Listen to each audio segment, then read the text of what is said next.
You're now live.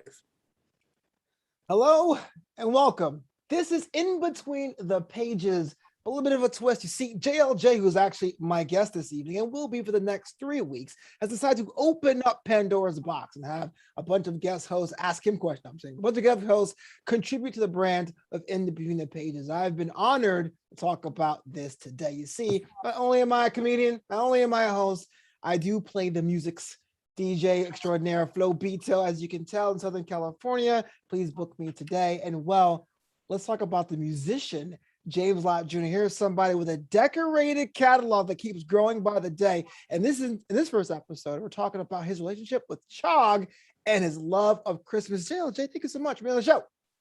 Well, thank you for being on this show. This is my show. I love that. I'm happy you're here. So thank you. Cool. Now I can stop being nice. What the hell? No, Thank you, Sin. So people, come on in, folks. Come on in. Come on in. Like, if you're right there, you're asking questions for James. We'll be answering questions throughout the hour as we discuss some of the cool tracks that James come up with, because I always want to know how an artist got to be the artist they are. Not necessarily inspiration, not necessarily the story, but how they got to where they are today. But let's talk about this. Chog music has, in its own, enough for a career, whether you have multiple careers. How did you get started with Chog, and what does that mean? What does working with him mean for your music? So it happened, I was working with, everybody in this business has two or five jobs. So I just want to make sure everybody know, everybody has like the day job, and then you have this. So I'll make that very, jobs, yeah. you know, the day job. Well, our day jobs are our business now, but you know what I mean? Like back in the day, I was working somewhere and they were working somewhere. So yeah, so he was working in advertising and promotions for some companies in Chicago. And I used to do their training videos. I used to do a lot of narration. I come in and do that. I get to fly to Chicago. I love Chicago. Let me start. I love Chicago. Yeah. Used to fly there, go there all the time, stay for 2 or 3 days. They put me in a nice little hotel in the Loop area, if you know where that is. Okay. And they kept saying, James, you have this voice. James, you have this voice. James, you have this voice. You should do music. You should do music. And I kept saying, I do. I want to. I was in a band called Mangina back in the 90s. And that's one story. That's a great story. Let's stop this. What? But actually, one of my members just passed away. Sorry to hear. Chris. About 20 years ago, a collective of us got together for our love of, well, it was called different things. It was called dance rock. It was called electro clash. It was kind of like a mixture of rock music and dance music. Okay. Groups like Fisher Spooner, Ladytron, Republica, these groups were coming out with this music where you could dance to it. Yeah. And you were dancing, but it was rock, because we all were this collective of people who had this love of both. We loved rock music and dance music. So we came together to do this group, and there was like 8 of us. And I was one of the lead singers. We called ourselves Fleetwood Mac meets, like at the time, Fisher Spooner. That was our thing. So we had harmonies, and I played some drums, and we did all stuff. And so that never really went anywhere. It was kind of a fun thing. And then cut to now. I told him, I said, yeah, I was in a group, and we just, back then in the 90s, there was not the technology you had today. True. And you know, and how easy to release something to the world. There was not these platforms. You had to go make a tape, press a tape. You had to go somewhere to press a record, pay for it. Was that really expensive, or that's kind of more like a timing thing? Very expensive. Very expensive. And so it was very much that. And then anyway, so he said, okay, well, I'll do a song. Okay, I'll do a song. And then that's what happened. He said, well, write a song. And so they do like this kind of esoteric kind of, they call it like this weird kind of music. It's like, it's all about just experimentation, and it can be dancey, it can be rock, it could be just ear noise. And it's just like, okay, well, James, what can we do to be really funny that would take your voice away no one would expect to hear it? And that's how we start. I'll stop there. That's how we started. You're in charge. So I said, you're in charge. No, that's a really good story, man. And that kind of opened the door for you and everything else. Right? Yes. That was your first. Yeah, no, yes. Well, then after, right when that was happening, I met Palms, and which we'll talk about on another show. I met him, Victor, and we started talking, and he challenged me to write a song. And that was I Am Ready. That's a whole other story. Yeah, well, of course. So Chog and Palm, these are people you met in the flesh. There's no like totally digital relationships. Everyone you work with, collaborate on the producing side, you met before. How's that like? One person I have not met in the flesh, Red Norb. We've not met in the flesh.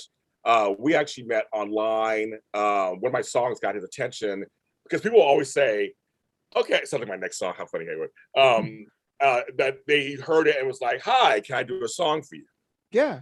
And I was like, sure. So I've never met him, but I see his face. I know what he looks like, that kind of stuff, but I've not met him in the flesh. The others, yes, I've met the others. Yeah, you got the golden voice. Everyone loves you, and you just decided to put that to music. Well, if someone took a step back to what you've created so far, they would say, try asking friends how we describe this music. It's spoken word. It's usually EDM. You kind of straight away. If I had to put it in a Tower Records or Sam Goody section, it would be the dance section. But how do you describe your music? Like from internal out, how you say your music is? What genre implies? Well, I always say, in general, it is spoken word set to music, just period. Okay. That's what I say, just period. I say so, and they go, okay, well, what do your songs sound like? Then I go into like most of them are dance, most of them are upbeat. Especially with Chog, especially that was the whole point. They're like doing dance. So right. I was like trying to fit my voice. And when I started writing songs, I could be as whimsical I want with them. This project I can be very whimsical, just like we want to move. It's just move music, music. And they can show my silly side. It's very much that. So I tell people it's silly dance music a lot of times. It's just by spoken word. Because with them, I've never sang anything. I've done singing on other stuff. I know Kirsten. I have a song I wrote for Kirsten and her mom. I'll get to that. What are you doing? I'll get to those comments. We'll get but I tell people, like Gil Scott Heron was a big inspiration to me. Period. Oh yeah. He did spoken word, but then we got Brian Jackson. They did music. Yeah. They actually had like disco. They had R&B. They had some jazz. There was like Revolution Will Be Televised, and Message in a Bottle, and Whitey on the Moon. They're all set to music, and it was just words. So it's kind of like I tell you, I'm not a rapper, right? But people say I am a rapper. That's my next question, actually. And for someone who says he just spoken word, I mean, there's aspects, we'll get to that more in detail, where you do rap, where you do have R&B progression, where you do have the structure of pop and or rock in your songs. Why put yourself in that situation? Why not say, you know what? I'm a rock star / rapper, y'all. Like, why do you say I'm a spoken word? I'm very protective of that because I love rap. I'm from the birthplace. I watched rap be born. I mean, I was there. Are you that old, really? I'm that old, kid. Rap. No, I mean, I was there. I was there when it came out, and we thought it was a fad. You know, my early heroes were Curtis Blow and Run DMC, of course. And where they had their first album was rock and rap. It was very they would say everything in rap beats, rock beats. Where everybody else was very much like electronic or disco. I loved Paris Fast and the Furious 5 and Africa Bambaataa and all those early ones. I was a huge fan of them. So I take it seriously. I think it's a serious art form. Spoken word's a serious art form too. I mean, don't get me wrong. That's a serious. To be an orator is very interesting. My father's a great orator. Not great father, but a great orator. I'm shady. I'm shady. Daddy probably doesn't look rapper to me. I'm just kidding. I'm just kidding. Don't get me canceled. I love it. But to be a great orator or whatever, that's a big deal too. But to say I'm nervous to say I'm nervous to say I'm a rapper for some reason. And my brother's like, well, you're a rapper. I mean, you are essentially you are. Well, I know where that comes from. I think, well, at least for me, growing up in the 90s, I think the 90s was the peak lyrical of rap, where you had to do 16 bars, 3 different verses. You had to do your own hooks too. Like no one even accepted R&B, but rap now is very melodic. I mean, not people hate it, but I think it's just the evolution of it. You sing along. Like I was just talking to you before we went live about the Harder They Fall soundtrack, and the title track has Kid Cudi basically singing like Old Town Road style over a Western beat. So I don't know, maybe you can say. But the thing is, it was funny you say that because one of my inspirations was Snoop Dogg, Sexual Seduction. He actually sings. Extra Wilson. He actually sings it. He's singing it basically, and then he raps it. Then I go back in time to groups like Right Said Fred, I'm Too Sexy. He's kind of talking it. Pet Shop Boys, the first song, West End Girls. They're talking. Girls. Yeah. They talk, then he sing the chorus. So it's kind of like he's like talking it. So I'm like, well, he doesn't call himself a rapper. I mean, Rapture was a rap. They sang in the beginning and they rapped it at the end. He raps the whole last piece. And but she doesn't call herself a rapper either. It's just that it was a song that she spoke in. Yeah. You know, she spoke in. So there's artists who they talk through their songs sometimes. I know there's more examples coming in right now. There's more examples. Sure. That I'm like, well, they don't call themselves rappers, but they are kind of rapping, kind of. I mean, I guess we're jumping ahead a bit, but the chat, thank you so much for watching in live. We'll take all your questions for James Lott Jr. JLJ of JLJ Media, where you can get all James Lott Jr. sold. Kristen Haywood, thanks so much for rolling through. Kristen says, your songs are amazing, James. That actually goes to my next question. I mean, when I came out with my one song, I used to rap when I was in high school, and there's some songs out there I hope no one ever hears. No, the song I did in high school, I hope no one hears those. Those are awful. When I wrote my first, like a song as an adult, Alone in the Club, having someone actually have an opinion of something that you were like, I'm not really sure, but I'm doing it anyway. How would that really feel? I mean, does it ever get any weirder when someone says, I love your songs are amazing? Or you're kind of like, no, I've been doing it long enough. Of course I know I'm good at this. Come on. Never. It never gets like that. I mean, I'm a very confident person, but it never. Yeah, you are. You know, it's like you're as good as your last song. You're as good as your last album. I mean, literally, that's how it feels. Wait, there's a record producer that's like, sorry, James, you're cut. Like you own the label. It's not working out. Well, you know, my boss is a bitch. I don't know. He is. He's shady. You know he's shady. You know my boss is shady. Yeah, you shady. Yeah, he's shady. No, but that's funny. But no, I mean, that's right. I mean that in the sense of also fandom, because they're babies. I'm giving birth every time I put a song out, and so I'm really scared it's gonna be an ugly baby. You know, I don't want an ugly baby. No, that. See, this is what when I see ugly babies, this is what I do. Oh, that's your baby. Okay, I'll build that to my music. That's your new song. Okay, now I get not every song is a complete winner. Not every song is wonderful. Even myself, I just do them. Not every song is wonderful, but I can stand by them enough to put them out. Yeah, there's songs I have not put out. There's songs there's like you said, they're staying in a vault somewhere, lock and key till I'm dead. Like Prince, just a whole different vault. Exactly, as I wear my Prince shirt. Hey. No, but the songs I actually do release, I am proud enough to release them, but I'm nervous every time because I like it. Plus, I've heard it 10,000 times because I'm working on it or this, and so I'm excited to put it out. But you never know. Never know. Yeah. If people are going to receive it at all. And so when I see the numbers, I go, oh, okay. So that goes up enough people. If 750 people liked it in a month, I'm like, okay, well, that's 750 people. How many times it got played? Yeah. So I get nervous every time. No, I get nervous. Plus, see, I'm older, and I always look at myself that way. I started at 46, and I think, and people kept telling me, why are you doing this? And for like, what are you doing? Like, you're old. And I kept saying, no, I can do it the F I want. It's not about age. It's like music is music. Cher still puts out music. There are a lot of artists who put out, Jennifer Lopez, they're all my age, they put out music still. I mean, like, why is it that I should be nervous? But I do internally, I know I get a little nervous. So people say they like my songs, like, oh my God, like really? I get like a big schoolgirl. I'm like, really? Like, I'm like, okay, I'll take it. What's worse, someone hate your song or a song coming out with no fanfare at all? That's a good question. You should be a host. I should be. Or dentist, either one. Or dentist, yes. Right. I like your teeth. That kind of a good question. I can almost handle haters because I handle them in my other parts of my life. Mm-hmm. That it's okay. That's a good answer. So I would not want no fanfare. I would want haters because at least some folks would like it. At least it's getting played, and some folks will probably like it. There's always haters within people who like.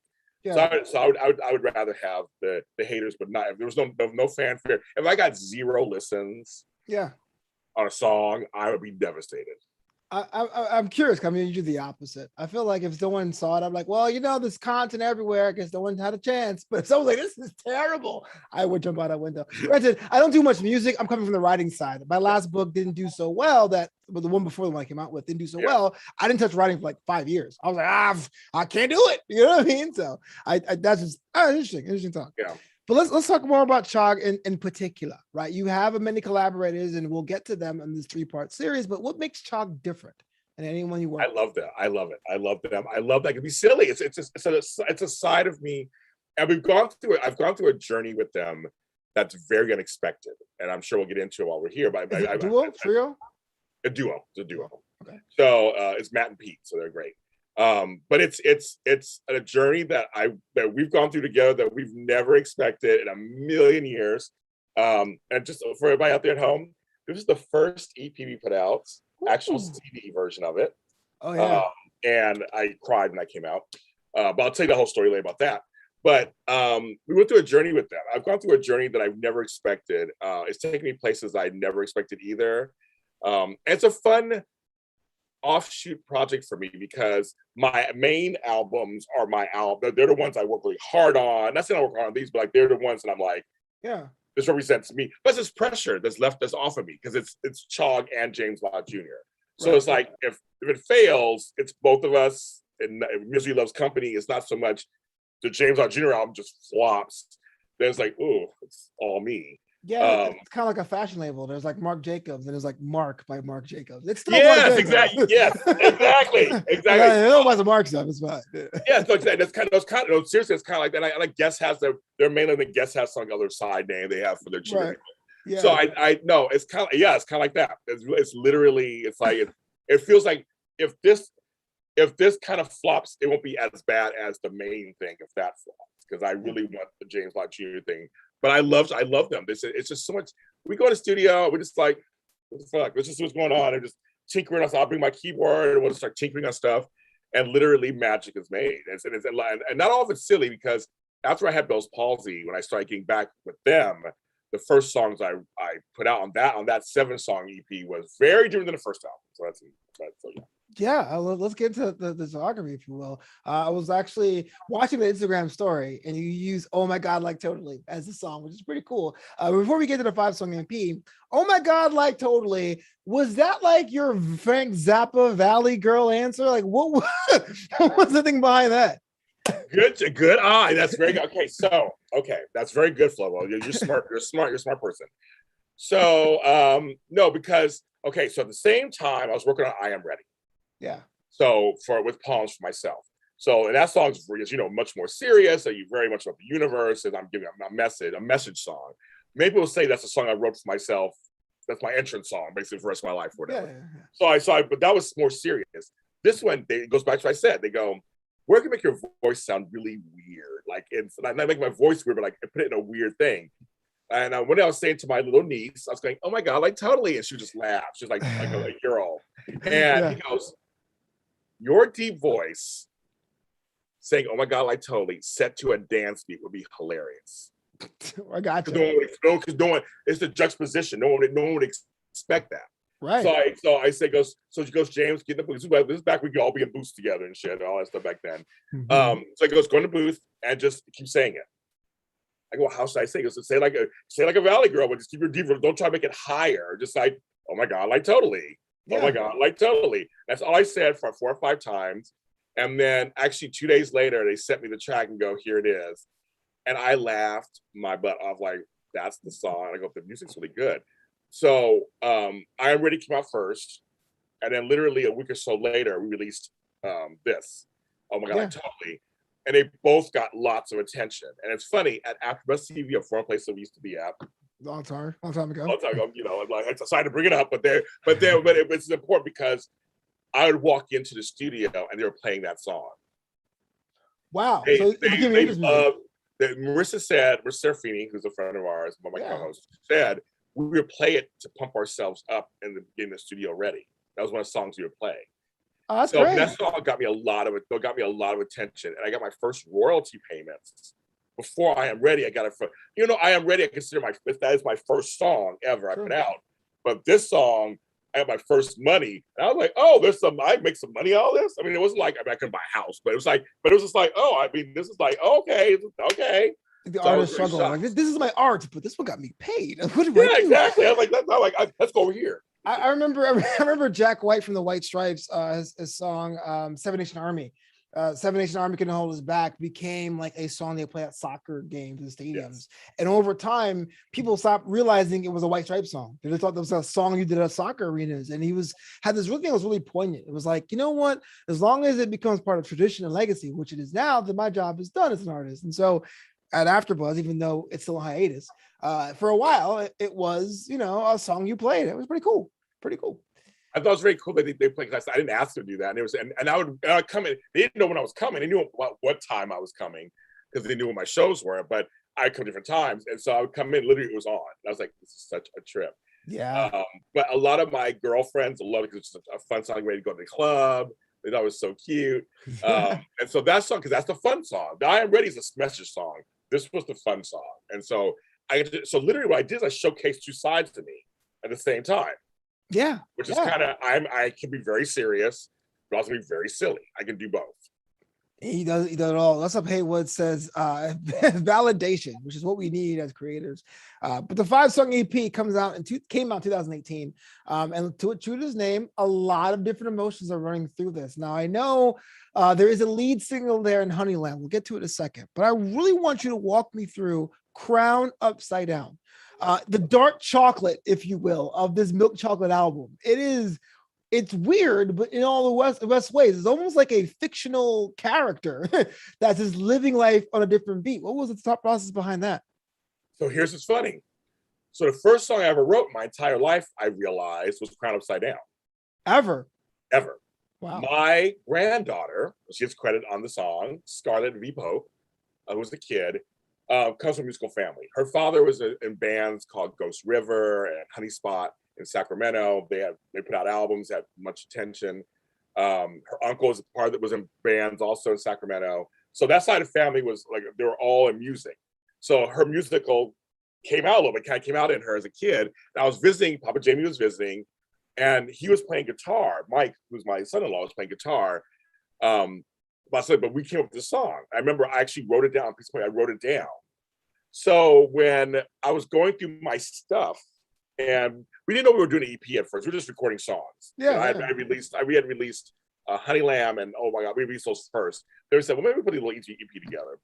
And so then I was like, okay. So I was going through my stuff, and I found this piece of paper. And we're like, this could be interesting. And as you know, the music's very different also. It's not, it's like it's much more slowed down. And I thought this could really be something interesting. But it appears in the middle of the album, the middle of the EP, like you're right in dead center. Yep. On purpose. That was on purpose. And so, but it was my granddaughter, and I thought, what a way to honor her too. And I have a trust fund if I have a fund for her. So that money I made from that is a fund for later when she gets older. What was the message behind it, you think? There was that's the thing. There was no message. It was kind of like, it was like that. It was just something where just kind of, it was her lover was her lyrics. She was just like this little 8-year-old, 9-year-old, just kind of coming up with something, and I was just writing it down and trying to make sense of it. I organized it to make sense of it. It's almost like just be yourself. It's like kind of like just be yourself, be your silly self, be your crazy self. It's okay, be your weird self. It's okay. Like wear your crown upside down. That's basically kind of where that kind of, but it wasn't that deep. It was like she was an 8-year-old. Yeah. He was playing guitar. Papa Jimmy was writing it down, and I just put it away somewhere. I was a moment between grandparent and grandchild. It's like a nice moment I had. Never thought I would use it for anything. It just kind of, and it inspired Chog to go, let's do some music around it. And that's kind of what happened. It is funny because textually it doesn't make a lot of sense, but I think cohesively you're like, oh, like it's almost like your brain tries to fill in the gaps like a magic eye painting. It's like, what is it, like a castle? Is it like an Alice in Wonderland character? Like what's going on? I thought I was pretty trippy in all the right ways. That's why I wanted to. It's one of my favorite songs that I've done. And it's also, we played my voice on that one a little bit. And I stutter a little bit on the song. It's like, it was a lot of fun because it's very different than anything. It was very different than anything else. Yeah. But Honey Lamb, 24 carats of like solid gold, baby. Honey Lamb. I mean, it's spelled a little funky. We'll talk about that too. But thoughts about that one? That's a lead single with a bullet. That's kind of like what Chog is to a T. One of my favorite songs ever did. It has special meaning to me. And I'm trying not to cry. It's special meaning to me because my stepdad, who passed away earlier this year, Larry Jones, he used to call people Honey Lamb. That was always his thing. He was like, yeah, hi, Honey Lamb, to all his women. Hey, Honey Lamb, all the time. So when I moved to Sacramento and San Francisco on my own, I started saying Honey Lamb to people. Yeah. So I have longtime friends who they'll still call me, oh, it's Honey Lamb. Oh my God, Honey Lamb. They know that that's my thing. Yeah. So we were in the studio one day and I was thinking about my stepdad. I was like, Honey Lamb could be a funny song, kind of. And we sat down and that's how Honey Lamb kind of came to be. And I said, I wanted it to be a big dance number and let's have fun with it. And I just was like, Honey Lamb. I just wanted something that was kind of fun and dancey, but it was a kind of an homage to my stepdad. Honor the ancestors is really what music and movement's about, depending on the culture you're from. Yes, and he spelled it that way. So Honey Lamb, he spelled it that way. That's why I spelled it that way. Oh, that's cool. That's really cool. It's almost like textually you can see it. It's yes. Honoring. Yeah. Kirsten says she loves. I love Crown Upside Down. Which is pretty cool. It's pretty cool. Let's talk about that zoo track, man. I was looking at that one. Listen, I was in the car. Sorry, it's God, what's it called? Fun the Zoo? Fun at the Zoo. Fun the Zoo. It's called Fun the Zoo. I was in the car and I actually heard it drop and I was like, huh. Like you really go into someone on a fun and fancy-free excursion. I wonder, is it just you in these songs or do you adopt a persona? Are you a different alter ego when you said, hey, look around, so much sensual thing to do? Are you tapping into your inner child or is this song for a child? Again, my grandniece, who gets credit on the album also, she wrote it. She sang it to me over the phone, and she was like 2 years. She was like 2 years old. They were at the zoo, literally at the zoo, and she sang it to me. And I started. So I had to arrange it. I wrote all the lyrics down. The melody was from her also, and she's writing songs right now. She's like 7 years old, has a guitar, and she's like, that's my girl. We'll be collaborating. We'll be Uncle James and niece or something. Oh, that's cool. I mean, she's working it out.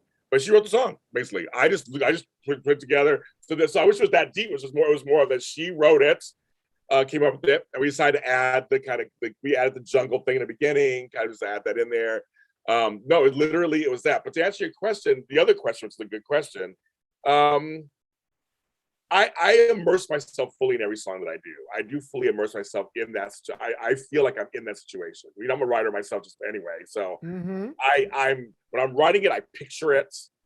I picture the feeling. I really feel it when I go into the studio and when I'm recording it. I feel I'm at the zoo. I was saying fun at the zoo. Like I really wasn't fun at the zoo, but I was singing her lyrics, doing her lyrics. It was like I had a few of mine, but mostly it's her.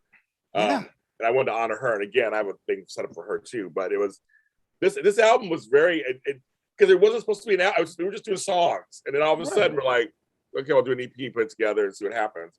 And that's a fun song too. But that was more. It was her. It was literally Makana Grace. I'm a firm believer the best things in life are things you fall into. Like, don't plan stuff. You plan stuff, sure, but like all the cool stuff in life is like, all right, I'll do it. The thing for me is that in the beginning, this was all just kind of fun. I didn't know it was gonna be a career. And so I was recording songs to Palms also and releasing them too along the way. So I was like, I had this dual thing going on. And I was at AfterBuzz building my hosting resume too, doing shows. And then I started doing my own, I had to organize a show too at the same time. So like all this started happening at the same time. They were all like these parallel lines going at the same time that I didn't have a plan or anything formulated yet. Just kind of like, oh, I'm doing some TV, I'm doing some web, I'm doing some music, it was just kind of like I'm doing it. I'll just keep releasing it, but I wasn't sure yet. Right. So at the back sure end, now? Sorry, what? Are you sure now? Oh yeah, I'm told you. Now it's all business. Oh yeah, I got the visions now. I got the visions. That's my first dumb question tonight. Yeah, I'm like, well, you know me by now. I mean, I'm very serious on all of it. Take a look at all the Chog stuff. Including the 5-song EP and even the other ones. Do you have a favorite song you did with Chog, or are they all your babies? And do you have a favorite baby? I say I like most parents. I do have a favorite, and I do tell it. One of my favorites is "I Will Make It Through." Okay, that was on a 7-song EP. That was in a writing session after my Bell's palsy. Mm-hmm. So, and I wrote it not knowing it's for Chog. I just wrote it. And the way it was set up, it was like a fast song, a short song. I wasn't sure that was James Lott Jr. And well, actually, at the time, I was writing for James Lott Jr. Third Dimension. So I wasn't sure that, I felt like that wasn't our kind of song. I felt like after a while, you learn kind of which song should go where. It tells you where it was to go. I always say that. Let me jump in here for a second. At your height, how many side projects you have going concurrently? It's Chog, Third Dimension, with Palms. So, well, Palms is counted because he's just all of it. So Chog, Third Dimension, J2. Right. Cesar Espino, you. Bailalo. Yes, Bailalo. Yes, yeah. Cesar Espino, you. So that's 5. He don't count. He's a host. He don't count. He always counts. Right, so 5. And then not counting if I have, so 5 mostly going on one time. But then also I'm also doing a soundtrack here and there. I'm doing this over here, so it depends. So about 5, and then occasionally I'm asked to write songs for other people. So I have a few of those at the same time happening too. Dang, and again, the machine. I know I cut you off on that, but I was like, right. wait a minute, you got so many things going on at once. No, I know at the same time. But to tie in your question with that, it's kind of like the songs inform where they're going to go. So I'll write a song like right now. I'll tell you. See, this is a little inside thing. Let's watch. I just wrote a song called "We All Believe in Love." Oh, I mean, so I don't know where it's going. I'm going to record the vocals, send it off, and then when it comes back, I'll decide where it goes. Interesting. Like, is it a Chog project? Is it a James Lott Jr. solo project? Is it just a one-off thing? Should go to soundtrack? Like it informs me. The songs usually inform me where it's meant to go. Has it been the opposite? Have you said, you know what? I haven't fed the Chog beast. Let me write a Chog song, or has it always been lyrics first, then decide? Yeah, lyrics first, then decide. I know that they're all out there. Right. Like, I know. I got to feed all the babies. I got to feed them all. I got to feed them. Yeah. My parents. I got maybe I think like a few. I mean, I like it, but it's my job. Yeah, I got you. Second favorite. Yeah. I do. I have favorites. But I will make it through because I was in such a serious, coming out of a serious time period. And when Chog approached me, it was like, "How are you doing? Are you ready?" And I said, "You know what? Let's start doing some stuff together because I need to laugh." I was like, literally I couldn't laugh for a year. I literally could not laugh for a year. My face wouldn't. I couldn't sneeze, cough, laugh. Bell's palsy just screwed me over. So I was trying to learn how to do all that again. And so at least with Chog, I started laughing. But so we had another problem. Our first album became a kids' hit. Oh, that's a problem? Well, it was weird because I gave it to a couple of my friends, and their kids started playing it. So they were telling me, "Oh, my kid." And I said, "Well, I guess there's nothing, they're all G-rated stuff." The Release, which is my instrumental song that I composed, that's the song that I did, was the only thing that's different. But the first 4 songs, they're fun, upbeat, silly songs. And actually 2 were written by kids. Right. So it became this huge kid hit. Yeah. So I was getting letters and emails like, "Oh my God, my daughter, like, can you send me another copy?" So I went to CD Baby, this is back in the day. I had 100 pressed or whatever, these things. My favorite first album was CD Baby. They've been in the game for a long time. Yeah, I was like, I'm working out. So, but that was so funny. But it became a kid. So when I came back from Bell's palsy, they were like, "We're not a kid band. Like, we don't." I was like, "So how do we?" It did very well for us. We're like, the EP did very well for us. We're like, how do you keep it going? But then you alienate the kids, I guess. Yeah. I mean, it was a weird feeling. It was like, well, so I said, well, I was gonna write some songs. We'll just see what happens and see what comes up. And then I said, because I always have a backup plan. I was like, well, if we actually is 2 adults, we'll name it something else. We'll just under a different name. We'll just like another name or something like that. I mean, I don't know. I mean, we were trying to figure that out. It was a very tough day, but I was in a serious state. All my lyrics were serious. So I'll make it through. I thought, but actually, it's actually an uplifting song. It's not super serious, but I'll make it through. I'll make it through. When I feel blue, I'll make it through. I was like, kids can relate to that too still. So we released it, and the kids still liked it, but adults liked it also. So it was kind of like this weird, and that led to the 7-song EP. That was the next one, but it was weird. We were in a weird space. We're like, how do we, like, again, because they were pissed. They were kind of pissed. They were kind of like, we're not a kid band. We don't want to do kid shows, or whatever. Yeah. I was like, well, I understand that. I said, you can't. What happens happens. I mean, you can't control it. I bet that happened to Rafi, man. he wanted to be the hardest rocker on the planet. And he's like, damn this beluga that ruined my whole game. I'm just kidding. My favorite song of your Professor Chog is Procrastination. And I have here in my notes. Yes, I love that. A fun dynamic of the urgency of the piano mixed with the committal nature of procrastination. Oh, that's pretty dope. I could be a critique. That's you can be a critique. Mm-hmm. No, that's my favorite songs too, because I work as an organizer. Yeah. As the professional organizer. It's my other job. Sure. And that song was written last year. So it was written during the pandemic, I believe. That was my song did around pandemic. So it was like Procrastination. I know I love that song. It's just kind of fun. I thought people procrastinate all the time. Which is a companion piece to Running Smoothly, I think, in a lot of ways. Even though Running Smoothly has, to me, sound like Paul Oakenfold. I was like, you got Paul Oakenfold in the track? I go look at the liner notes. But yeah, I feel like they're one and the same. They're in the same family, but the organization. Oh, that's the point. Okay. Funny you bring that up. So Running Smoothly was actually originally for an organizing musical I was writing called Who is Arthur Jackson and Why is His House So Messy? Yeah, okay. I still want to do that.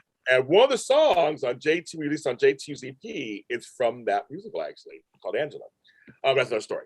But anyway, but no, I Running Smoothly, I purposely wanted to write an organizing song. Yeah. That was on purpose. That one was completely on purpose, and there was nobody else out there who had one. So I want to break a barrier just because I can. Sure.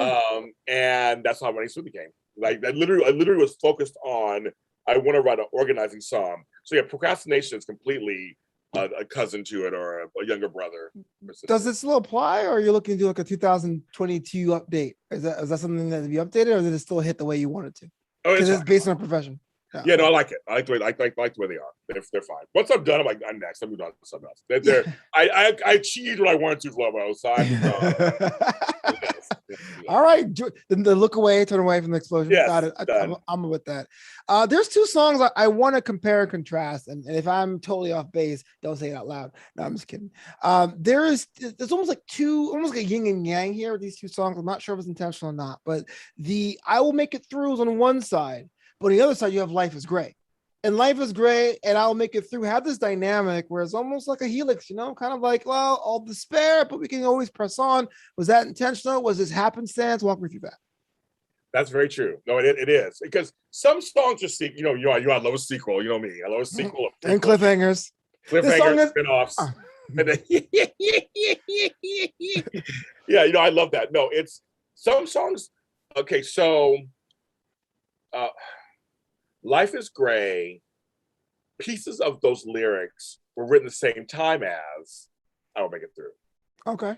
I just didn't follow. I wasn't inspired to finish it. I write lyrics down all the time. I have it right here.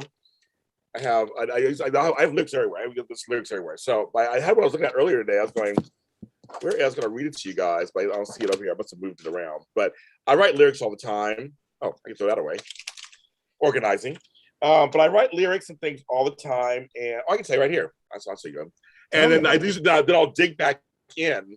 So like right now, here's an exclusive, folks. I don't know what's going. So here's one lyric I wrote. Okay. It's titled I Thought. I thought I knew what love was. Maybe I don't. I thought I have love in my life. Maybe I won't. I am so lonely in my bed. No chance. I am lacking in my space. And I stopped. I have another one called Too Tall. Over, under, inside, outside, left, right, dark, bright. Sun, moon, dry, wet, cold, heat. And I stopped. Like I write lyrics. I write pieces of lyrics all the time. I want it in Spanish. I'll read you guys because you don't understand it. But I write lyrics and then I come back to them later. There's times where here's a little piece of process I do. I will cut them all, print them out, cut out several lyrics, and then place them on a table and see if they fit together. Right. But I don't like that. What's Spanish lyrics? Open back up. Dígame, hermanito, hey, ¿qué pasó? Okay. Estado alegre. Okay. Sonrisa, bonita, linda, beliza. Sonrisa, bonita, linda, beliza. The exact same way. And then I wrote alegre, repeat. Then I started some vida contenta, and that's how I stopped. Okay, so are you seducing someone? I don't know. Well, it's a female, right? So alegre means happy. Right, so but bonita, linda. I know, but bonita is beautiful and pretty. It's right, but they're female, right? So like, who's this object? Who's the object of your design? I don't know, Flobo. I have no idea. I want to scoop, damn it. I want to scoop. That's the thing. There's no scoop. It's just like if I dream it, I write it out. Yeah. I just write it out and I sort it out later. And some songs I go back to them and I finish them. So that song, Life is Gray, part of the lyrics were written 3 years ago. But then I was revisiting lyrics and going, oh, what's this? And I was like, and it's almost like, it is kind of like life is gray. That not I will make it through, but life is not black or white. It's not just set in stone. The world is so unpredictable. Yeah. That's kind of where that comes from. It's like that life is gray. And I thought it's a little darker, not dark, but a little dark for Chog. It's a little usually we're like upbeat and like, and it's like it's a little more, but we had fun with it. Well, before I move on, what's on the horizon for Chog? What's happening 2022, 23? Chog tour? Yeah, so they have one album, The Abstract EP, which I just co-produced it. I played a couple songs on there, but none of my vocals are on there. It's just drums. What do you play? Drums, keyboard, mostly drum and keyboard stuff. And so they want to do another album just without me, just another album. But I'm like, let's do it. I'll co-produce it. They like EPs. They're not big album fans. They just put some EP. Let's put an album together. Yeah. So I'm thinking a Chog and James Lott Jr.'s greatest hits for next box set. Christmas. I think we have enough songs that we could actually put something together and put like a couple new songs on it also at the same time. But right now it's it. Just more collaborate. I mean, a lot of our songs that we've done have just came out of. Our song Yellow was inspired by this, and Kirsten and Mary was inspired by Kirsten. I mean, there's just songs. My sister Tanya wrote a song for her earlier this year, and it was a minor hit. I just write songs. I just write them, I feel. Well, a question from Haywood Wong. It says, you ever write a song for Whitney, Mariah Taylor, or Kelly Clarkson? Who would it be the best fit? Well, Whitney's dead. So that's done. Well, it depends. I mean that was dark. She's dead. She's dead. I mean, I can't wait for Whitney. She's dead. Swap Whitney with Eric. I'm like, she's dead. I'm like, I can write a song for her. She's not gonna it was a hypothetical either way. Gee. Well, I'm old school, so I would love to write a song for Mariah Carey. We're the same age. I'm a huge fan. I like Taylor. I would love to collaborate with Taylor because she's somebody we both write from our feelings and just kind of we tell our stuff. I have some songs that for sure are Taylor made. Sorry, Flobo. Couldn't help it. Sorry. Over. Yeah. I love Kelly Clarkson, of course. Any of them. I mean, I could write a song. I think I could write a song for anybody. I feel that confident. I feel confident as a writer now. I could write if they told me what they wanted, and I was like, we want the James Lott Jr. stamp on it because I've written songs for other people. Let's do it. Let's do it indeed. You had mentioned Christmas, man. It's Christmas season, and it's kind of top tier holidays for everybody. JLJ loves Christmas. Why did you decide? What made you decide to put your music side into that holiday? Why did you decide to cross those streams with the love of Christmas and your musical prowess? Well, I love Christmas. That's how Flobo I met. That's how before I met that way. We doing Christmas shows. And afterwards. Yeah. I love Victor Kiriakis. It's funny. I love Christmas, and so I love Christmas music. I do. I thought every big artist I know puts out a Christmas song. That's how it started. And so, once again, Palms I came up with "Hurry Up Santa," Santa, Hurry Up Santa. And so I went to a Christmas dance song. Yeah, exactly. I went to a Christmas dance song. I don't know. He got Santa to do your song, man. He's pretty busy out the air, but he came through the booth. Santa loves everyone. He loves everyone. He made time for me. All right. I can't even get past the secretary, but continue. It's true. But yeah, I'm James Lott Jr. Facts. And so no, but it was I thought it'd be kind of fun. I thought it'd be a one-off. I thought just one little song, kind of funny. Everybody liked it. I get it. But then I saw again, it made money. Oh yeah. So I was like, oh, Christmas is almost it's evergreen every Christmas. Right. It's not evergreen all year long, but it's evergreen every Christmas because it's just a Christmas song. And Christmas songs come back every year. Hi, Mariah Carey. Hi, Paul McCartney. Hi, Elizabeth Chan is my favorite. Yeah. I said Johnny Mathis. All that. It's like it comes back every year. And I was like, ooh, I made a lot of money in this just 1 month of song. I mean, I think I made enough money to buy something nice for myself. It was like something crazy. And then I said, okay. And then I said, I want to do an album. I said, that'd be a great writing challenge for me. I was going to do a couple of remakes. There are a couple of songs that are public domain that I don't have to pay for that I could actually probably redo. And I said, I'll do a couple of remakes. I still want to do a Christmas album. But I said, I'll do, but then I got busy, life happens. And then Chog and I had Yes, It's Christmas. So that came out kind of fun. We had a little, so you must do a Christmas song with me because why not? And then I did a Christmas song, There's Always Hope at Christmas, which is my biggest Christmas single. That one, I bought a new laptop off of that one, so thank you everybody who spun that and downloaded it. Yeah. But I have three actual, and I have a new one coming out, Santa as an Alien, coming out next month. Fantastic. Based on a show called Santa as an Alien, coming on JLJ Media next month. Thanks to Doug Hess for the collaborator, the muse. But no, I have a whole book of Christmas songs I've written. I've written like 40 Christmas songs, and I just don't have time. I haven't had time to record them. So right now, my dream is to have a Christmas album at some point. But yeah, so those singles have come out, and then of course the Mistletoe Rose soundtrack last year was a Christmas song. So that's kind of. In your experience, is more the fun stuff or more like the hopeful stuff? Which one tends to be played more or spun more? Like There's Always Hope at Christmas, where it's like uplifting, it's almost spiritual or ethereal, or kind of fun, like hurry up Santa kind of a thing. What's been your experience? Well, I said, when I look at the pure numbers, There's Always Hope at Christmas is my biggest hit. And that one is it's a slower down, me just, speaking over a nice steady beat. Hurry Up Santa is my second biggest, and then the other one with Chog is third. So I guess that's I'm curious to see how Santa as an Alien is. Can you describe that concept? I mean, it's pretty much on the tin. He's an alien, but what was the story behind that one? Are you like, this needs to be told? Well, Doug Hess came to me and was like, "Can we write a song about Santa being an alien to go with the companion piece?" Because Doug Hess wrote Santa's an Alien. He wrote the short story. It'll be coming out for the Read Short Story podcast. Recorded already. It's already done.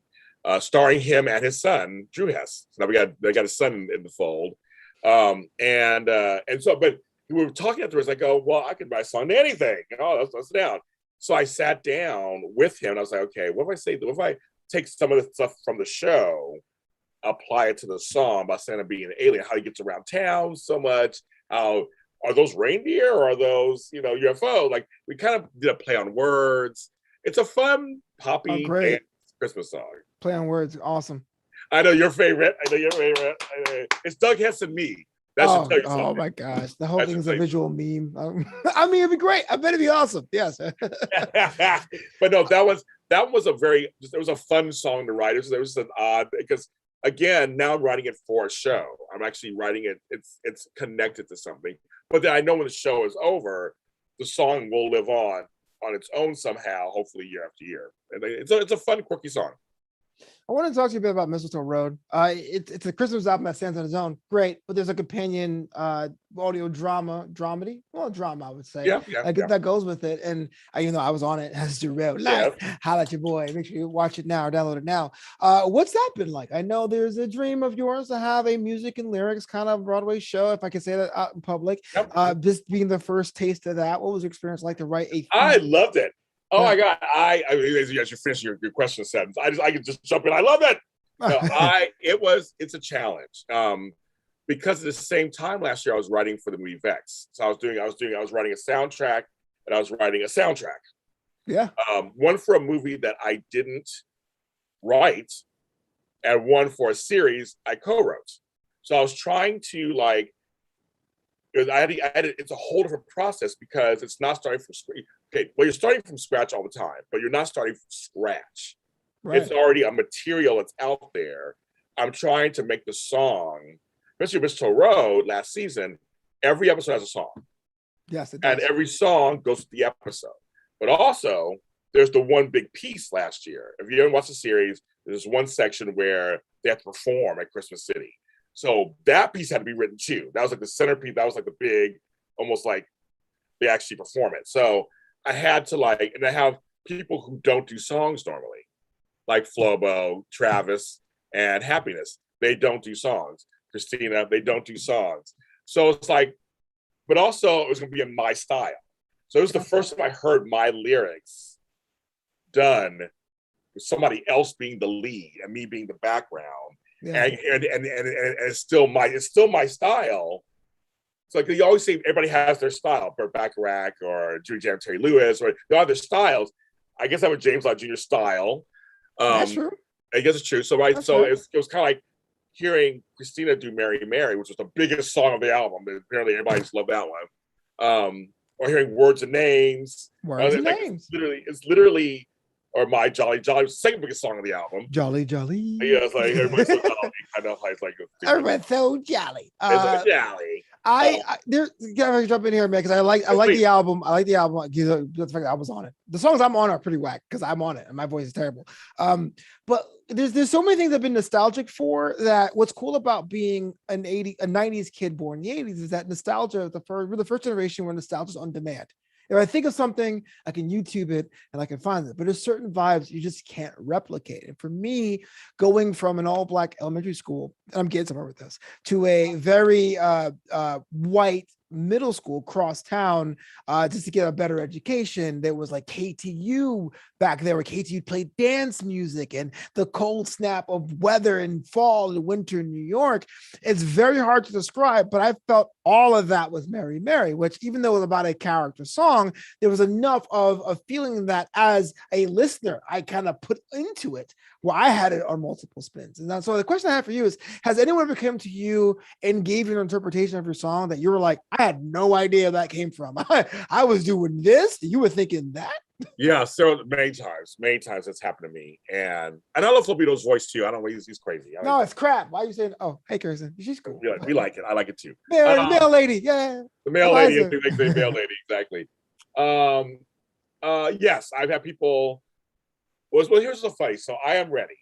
That's another thing, but I just want to say interpretation. A choir did it once. Ooh, and sent me a video of it. That's cool. I thought it was very interesting. And then I did an orchestra version of it on my second album. Did you like it? Because usually interesting, I usually don't. It was good, but it became something different. It's just really interesting. It became something different. And I was just like, I like it. You know, their voices were amazing stuff, but it was like the arrangement was different. Everything was different.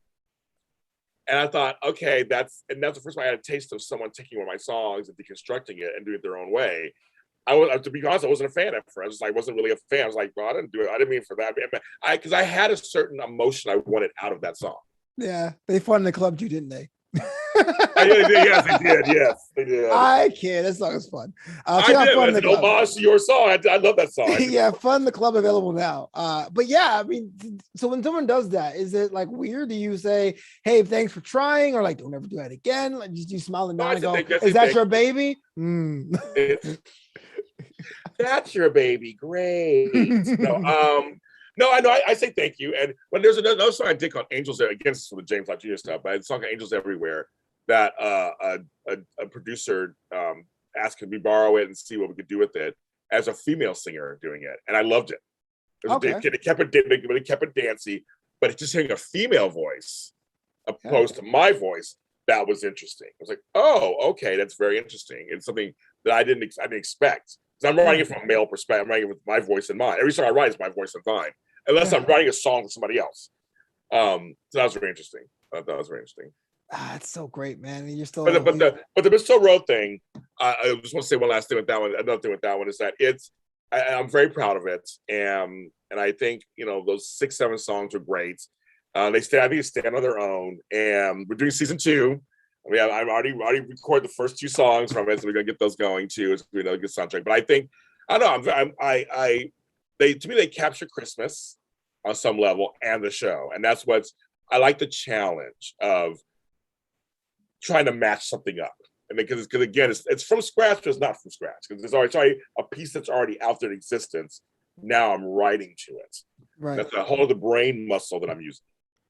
So now as we go into season 2 of Mistletoe Road, I don't want to say any regrets of season 1, but is there like a whole formula laid out in season 1? Or are you trying to do everything from scratch? Like, what's the approach on the musical side? Same thing. It's the same as last. To me, I wanted to match because the episodes are written, and actually we're recording season finale tomorrow night. Actually, must be nice. All right, yeah, you're not in the season finale. My spinoff didn't have a soundtrack. Poor Darrell. Here's something we should talk about that for a second. So here's what's funny. Somebody else asked me the same thing. Okay, so I write theme songs for my shows a lot of times. So all my audio dramas have a theme song. He likes to keep his crossing song. Claus the Series has a theme song. All these theme songs. But anyway, so someone asked me, so you're not going to, since it's a spin-off of that, you're not going to do a spin-off soundtrack? And I was like, no, I want it to be different. I want it to be a whole different feel. Well, I was not consulting because I would have said you would have some other artists come in and be inspired by your thing and make it like a weird, like it's JLJ's, but it's not. Like Hans Zimmer have a whole stable of composers. I just want more music featuring me. I'm just kidding. I don't want that. Cool. That's a cool idea, actually. No, it's fine. I just want more me out there. I don't really know how you do it, as long as more Darrell light is on things. Right there. Yeah, you had your own episode last season. Leave me alone. No, I did. It was a real special episode. Respect. Yes, ginger loaves. Those ginger loaves. I just bought some ginger bread stuff. But no, I'm very excited for this new season. I think it's gonna be a good season. Everything's running smoother this year. Like last year, that was the first show I ever did on my own. So I was learning as I went along. And those first several episodes are a little rough to me. I can hear certain things, but now I can streamline it. I know how to work things better. It's all a learning curve. So yes, write a song for the Hardys. I should. Texas Rangers fans make a song for the Hardys. Well, why not? I think they're like one of your biggest fan bases. I know you have many fan bases, but they're one of your biggest. Yeah, they are. And then what's funny is I started to write a song for the Hardys years ago. The lyrics are here somewhere. You mean to tell me What Calls the Heart has been out there for years? You thought about it? I've written 2 books about the Hardys. So that's not a song. You can't put that in my CD player, in my 8-track player. I can't. Well, I want to say, JLJ, man, part 1 is in the books, man, in between the pages with JLJ. Next week, we're considered the main discography of JLJ Media. This spans multiple albums. So I need you guys to go out there, check it out. Give us your questions because we're going to go through all of them because this guy won't stop writing. He's a dang machine. JLJ, anything to say before we get out of here? We're out of here. So Flo, tell me where they can find you and all your services. Oh, wow. That's kind of weird. I guess I'm around, bro. I don't know. You can find me at Fun the Club. You did that. Business Road. That's right. Everything we collaborated on. No, seriously, on Twitter at Flobo Boyce, Flobito.com. And if you want to see all the podcasts I'm doing, newamsterdam.com, KNEWamsterdam.com. And if you live in the Southern California area, you're like, hey, this guy knows about music. Make sure you can book me over at DJ Flobito at Flobito.com. Yeah, book him, folks. Book him. And all my music, of course, all the Chog stuff. I want to give shout out to Chog, to Matt and Pete and all them over there. I love them very much. And it's a lot of fun. I never expected this whatsoever. And again, I want to be an example to people out there that with technology and how things are set up now, anyone can go out there. I mean, it could be also a bad thing too, but anyone can go out there and put out, fulfill your dream. And that's basically what it was. I never thought this was my dream, but it's become one of my dreams realized. And so I hope that's inspiration to you and to work with other people. Work with other people. Some people, you'll find out some great things about yourself and great art will be produced. So just keep your mind open to that. And Flobo and I are working on an album together. So we'll talk about that in the last show, probably. We'll talk about that. Yeah. It's called Crown Upside Down. No, I'm kidding. But we are working an album together. That part's true. Yes, and there's some voices out there I want on my songs. I'm trying to get them on my songs, so I'm working on those too. People are naming people in the chat room, but there's some folks I do want on songs. But I just love it very much, and thanks to everybody. Hi, Demo. Thanks to everybody who buys any of my Chog music, any of my Christmas music. I appreciate it. You can follow me where all James Lott Jr. is sold. Of course, at James Lott Jr. on all social media platforms. I'm available at Christmas. Trust me, I am. I need me a Christmas song too. Let's see you next week here in between the pages.